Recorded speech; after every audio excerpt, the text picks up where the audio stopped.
Political activities की जहाँ बात हो रही है तो चौधरी निसार अली खान साहब आज तकरीबन 2.5-3 साल के अरसे के बाद पंजाब असेंबली पहुंचे और हलफ उठाने के लिए वहाँ पे पहुंचे थे, लेकिन उनका हलफ नहीं हो सका, हलफ नहीं उठाया जा सका और उसकी मुख्तलिफ वजूहात हैं।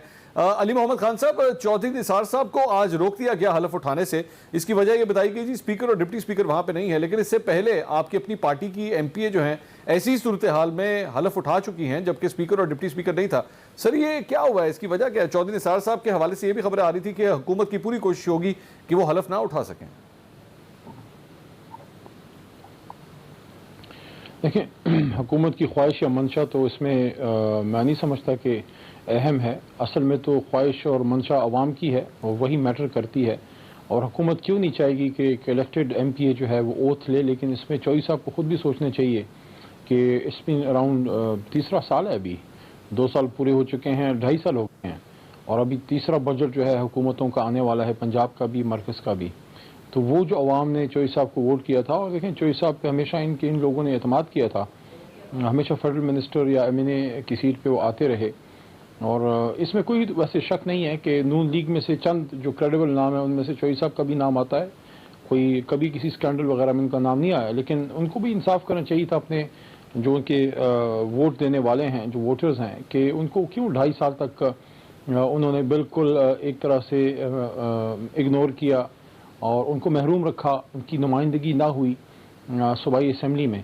बाकी जहाँ तक कौमी अपना सूबाई असम्बली के स्पीकर साहब का ताल्लुक है तो वो आ जाएंगे, अगर उन्हें ओथ लेना है तो वो ले लेंगे ओथ। ये भी सुना शायद मैंने, क्योंकि मैं तो पूरा दिन सेनेट और कौमी असम्बली की कार्रवाई में हिस्सा ले रहा था, कि चौधरी साहब शायद चाहते थे कि स्पीकर उनको ओथ दे या एनी हाउ। हुकूमत की हद तक मैं कहना चाहता हूँ कि हुकूमत किसी आइनी कानूनी अमल में कभी भी रुकावट ना डालेगी, ना मरकजी, ना हमारी सूबाई हुकूमत, ना हमारे वज़ीर आला उस्मान बुज़दार साहब। अगर कोई मेंबर आके ओथ लेना चाहता है तो हम किसी गैर जमहूरी तरीके से उनको रोकेंगे नहीं, लेकिन बहरहाल सोचना ज़रूर चौधरी साहब को चाहिए कि उन्होंने अपने हल्के के अवाम के साथ 2.5 साल मेरे ख्याल में जो है वो इंसाफ नहीं किया। ही शुड हैव कम, अगर वो नहीं चाहते थे सूबाई असम्बली में आना, ही should have let somebody else कि वो आ जाएं, वहाँ बैठ जाएं, लेकिन 2.5 साल तक महरूम रहे। कितने लोगों के पानी के, गैस के, बिजली के मसाइल और अवामी मसाइल, डीसी के, पुलिसिंग के इशूज़ आते रहे होंगे जो कोई नहीं होगा उसको एड्रेस करना। मैं समझता हूँ कि एक हक था जो वो शायद 2.5 साल उससे इफा ना कर सके।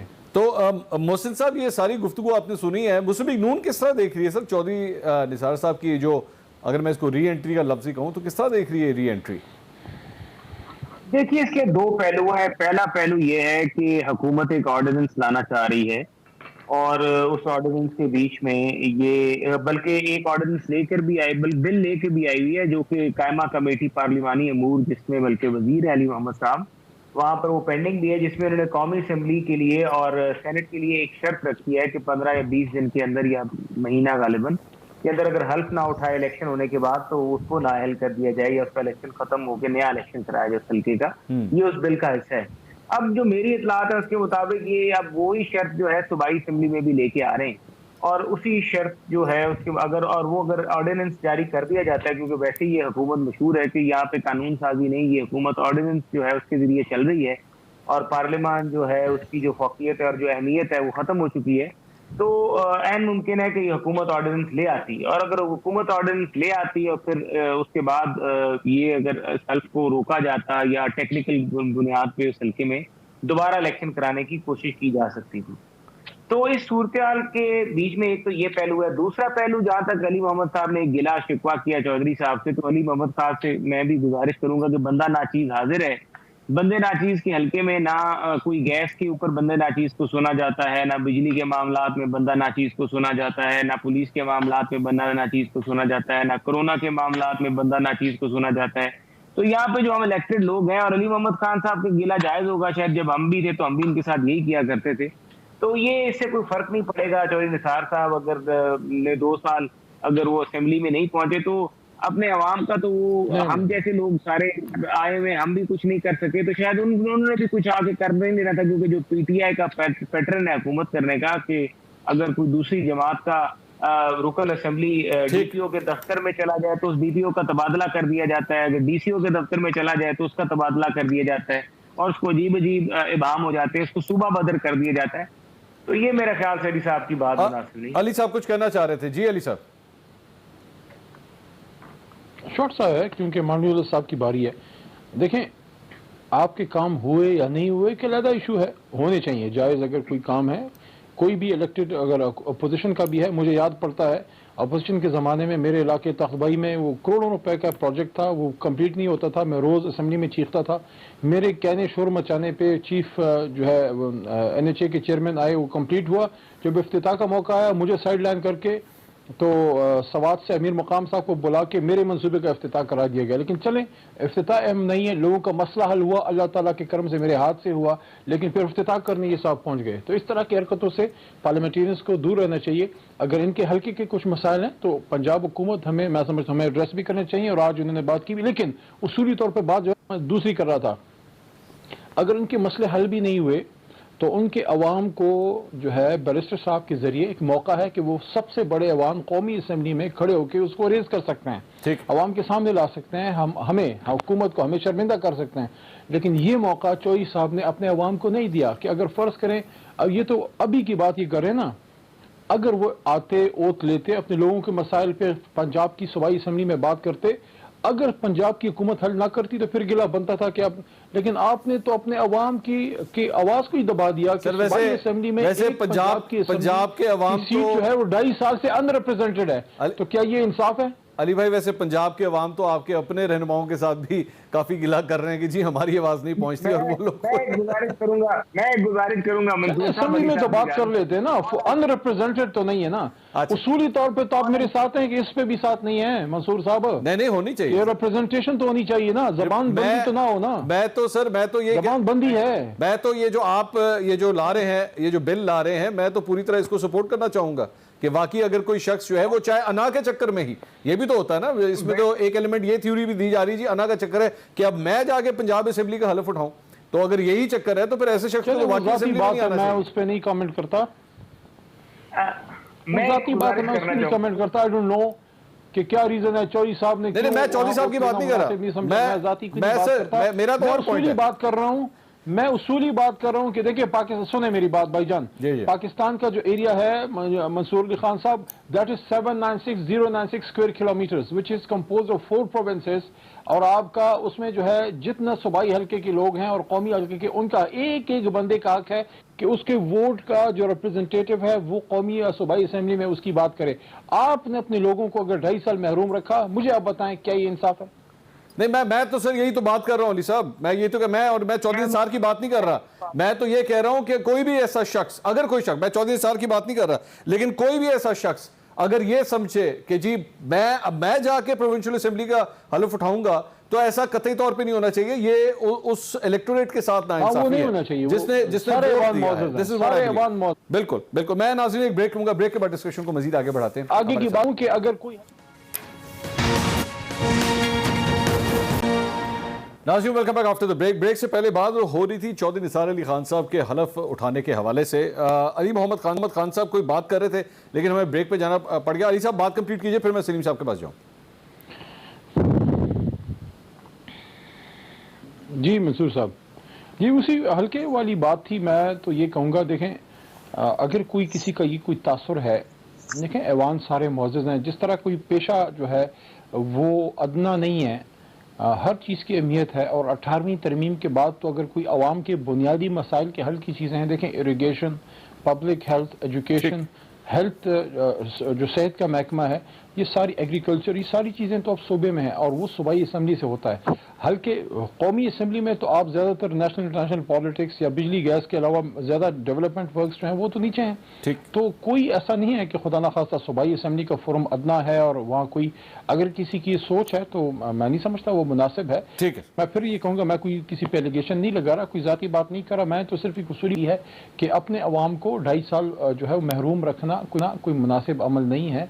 अगर कोई इंटरेस्टेड नहीं है तो he should have let somebody else to take over. हाँ, अगर कोई ओथ लेना चाहता है तो आईनी तौर पे मैं नहीं समझता कि हम कोई उनको रोकेंगे। हाँ, अगर कोई कानूनी कदगन है वो अलहदा बात है।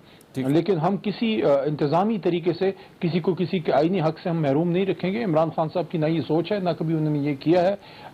अगर उनकी ख्वाहिश है कि वो ओथ लें, कोई कानूनी कदगन नहीं है। आज स्पीकर साहब शायद नहीं थे, जब वो होंगे तो ओथ उनसे ले लेंगे। ठीक है। अच्छा एडवाइजर साहब, हम लोग जो बात कर रहे थे एहतजाज की पीडीएम के हवाले से या अपोजिशन जमातें जो कुछ भी कह रहे, सर रिसेंटली पिछले एक हफ्ते के अंदर हुकूमत की जानिब से जो चंद फैक्ट्स एंड फिगर्स शेयर किए गए हैं वो ये कि जी हम लोग एक्सपेक्टेड ग्रोथ जो है वो 3.94 की तरफ हम देख रहे हैं। इकोनॉमी बहुत बेहतर हो रही है, एक्सपोर्ट्स हमारी बहुत अच्छी हो गई हैं, रेमिटेंसेस हमारी बहुत बेहतर हो गई हैं। शाह महमूद कुरैशी साहब जब वापस आए इतवार वाले दिन, बड़ा ज़बरदस्त वालेहाना किस्म का उनका इस्तकबाल किया गया एयरपोर्ट के ऊपर। उन्होंने इसराइल के हवाले से, फ़लस्तीन के हवाले से जो कुछ किया, तो हुकूमत तो actually don't you think perform करना शुरू हो गई है, अच्छी खबरें आना शुरू हो गई हैं? देखें साहब, अभी मैंने आपसे पहले भी एक शो किया, वहां भी यही बात हो रही थी। देखें, वर्ल्ड बैंक ने अलग रिपोर्ट इशू की हुई है, आईएमएफ ने आपकी ग्रोथ की इस साल की भी, नेक्स्ट ईयर की भी प्रोजेक्शन की हुई है। और देखें, वो लोग ऐसे हवाई प्रोजेक्शंस नहीं करते, और हमने ये पहले भी देखा है। और हर चीज देखें, इकोनॉमी की कंपेयर होती है from the base. What base have you taken to show your growth? अगर आप जैसे वो बात कर रहे हैं पिछले साल की, पिछले साल was the worst year of Pakistan in the history of Pakistan. मतलब इतना बुरा साल पाकिस्तान का नहीं गुजरा since Pakistan came into existence. उसको अगर आप बेस लेके आगे अपनी इकोनॉमिक ग्रोथ बता रहे हैं दुनिया को और लोगों को, तो आप किसको बेवकूफ बना रहे हैं? आप ग्रोथ लें 2013 की, मैं तो कहता हूं 2013 की फिगर ले लें आप, और उससे आज के हालात को आप कंपेयर कर दें। मतलब we are an agriculture country Mansoor साहब, we are suppose to be self sufficient in our food, in our agriculture requirements. जी, हमारा हाल ये हो गया है कि हम 14 या 15 बिलियन बेल से 6 बिलियन कॉटन पे आ गए। हम वीट एक्सपोर्ट करते थे 2013 में, हम आज वीट इंपोर्ट कर रहे हैं। हम क्या कर रहे हैं अपनी मईशत के साथ, मुझे नहीं समझ में आ रही। या जो हमारे मईशत को हैंडल कर रहे हैं, अगर कोई कर रहा है, मुझे नहीं पता कि कोई कर भी रहा है कि नहीं। और वो क्या, what is the vision, what is the direction, what is the plan? ये तो मुझे आज तक समझ ही नहीं आया इस गवर्नमेंट का। नहीं सर, शौकत तरीन साहब को लाए थे साहब, शौकत तरीन साहब को इसीलिए तो लाए हैं। देखिए, शौकत तरीन तो आज आया है ना, उसके पास कोई जादू की छड़ी तो नहीं है कि he will turn everything around overnight. मतलब आप लाए हैं, नोबडी इज सेइंग कि आपने, मतलब I should say the first good decision this government has taken. मैं मतलब उसको एंडोर्स करता हूं, मगर the point is he will also need time ना। आपने तबाही इतनी मचा दी 2.5 साल में, प्लस कोरोना आ गया, आपने उसके ऊपर कोई प्लान नहीं बनाया, आपने उसको कोई ओवरकम करने के लिए इकोनॉमिक पैकेज नहीं दिया। मतलब आप दुनिया को देखें, अमेरिका ने क्या किया, कनाडा ने क्या किया, यूरोप ने क्या किया, एशियन कंट्रीज ने क्या किया अपनी इकोनॉमीज को, अपनी बिजनेसेस को सर्वाइव करने। आपके तो बिजनेसेस तबाह हो गए, और ये बिजनेस कभी खुलेंगे नहीं मंसूर साहब, ये भी बता दूं आप। सर कभी नहीं खुलेंगे आप कह रहे हैं? Plan, there is no plan to revive any business, even a shopkeeper, there is no plan. आज मुझे मिले सलीम साहब, अब तो अच्छा मैं जरा मोहसिन साहब से भी पूछ, मोहसिन साहब गवर्नमेंट ने तो कहा है जी बम्पर क्रॉप्स आ गई हैं जी इस बार एग्रीकल्चर के हवाले से, चूंकि सलीम साहब फरमा रहे थे, तो एग्रीकल्चर के अंदर भी बड़ी जबरदस्त सर खबरें आ रही हैं। मोहसिन साहब देखिए, एग्रीकल्चर के जो खबरें आ रही हैं, अगर आपका ट्रांसपोर्ट सेक्टर जो है और उसके बाद आपके जो रिटेलर्स हैं, वो वैसे के वैसे ही बैठे हुए हैं। और मैं एक और भी बता, जो इनपुट्स की जो प्राइसेस हैं, हमारी प्राइसेस कहाँ पे जा रही हैं, हमारी जो सूरत हाल वो बनी हुई है, उसको सामने रखते हुए मुझे तो नहीं लगता कि एग्रीकल्चर में क्या है। और जिस तरह से इन्होंने फिगर जो है वो फर्ज किए हैं, और पहले जो स्पेशल कमेटी है कैबिनेट की, उसके आगे एक अलहदा जो एक इकोनॉमी का growth rate, GDP growth rate रखा गया, और फिर ऑल ऑफ अ सडन 15-20 दिन में पता नहीं कहां से उसको चेंज करके नेशनल अकाउंट कमेटी जो है वो नया फिगर सामने ले आई, और एक दिन एकदम से ये ग्रोथ आ गई। मतलब हैरानगी की बात है कि आप इस तरह चूना लगाने में मसरूफ है। मुझे नफ्स के लिए इस्तेमाल करना चाहिए। जी बेहतर। अली मोहम्मद खान साहब कुछ कहना चाह रहे हैं? मैं एक ब्रेक लेता हूं, के बाद ये जो हैरानगी है, नंबर किस तरह चेंज हो गए। शौकत तरीन साहब का नाज़रीन हमने हमारी रिसर्च टीम ने जो है कुछ माजी के बयानात निकाले हैं। उनके माजी के बयानात और आज के बयानात सुन के भी कुछ तब्दीली नजर आती है। आपको दिखाता हूँ, एक ब्रेक के बाद हमारे साथ रहिए।